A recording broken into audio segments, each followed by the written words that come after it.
Nabili ko po ito sa Cuneta Astrodome, sa concert ni Father Lahi.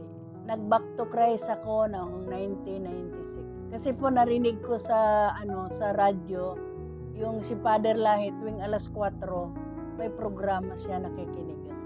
Sa Novaliches po, yung unang gawain na pinuntahan ko. Basta ang ano ko lang, bibili ako ng banal na langis. Tapos, kasi may sakit yung anak ko, kanser sa buto. Nakabili ako ng banal na langis na isang bote. Pagdating ko sa bahay, ginamit ko kaagad doon sa anak kong may sakit. Hindi naman kaagad gumaling, pero talagang hindi ako nagsawang bumili. Mga 2 buwan po bago gumaling yung anak ko. Maraming pagbabago. Katulad ng may mga karamdaman, pag nilagyan ko ng banal na langis na buhay, gumagaling sila. Kahit na kasi ayaw nilang pinupunasan ko talaga sila. Isa sa mga anak ko nagkasakit, si Brother Crisanto. Nagkasakit po siya ng dengue.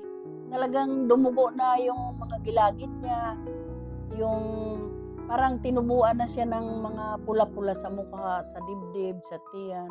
Kaya yung doktora, pinadoktor ko po yung doktora umiiling-iling talaga. Puro banal na langis lang at saka banal na tubig ang ginagamot ko sa kanya. Saka yung Power ID na maliliit, tinatapal ko sa tiyan niya.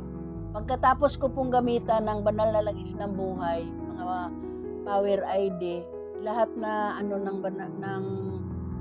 banal na tubig, gumaling po siya. Gusto ko lang po magkasundo-sundo yung mga anak ko, mga apo, para pagsamba po sama-sama. Gusto ko po maayos po. At gusto ko po yung mga apo ko kasama kong magsamba.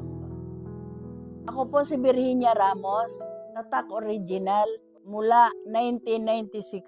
Happy Foundation Day at Happy Birthday, Father Lahi.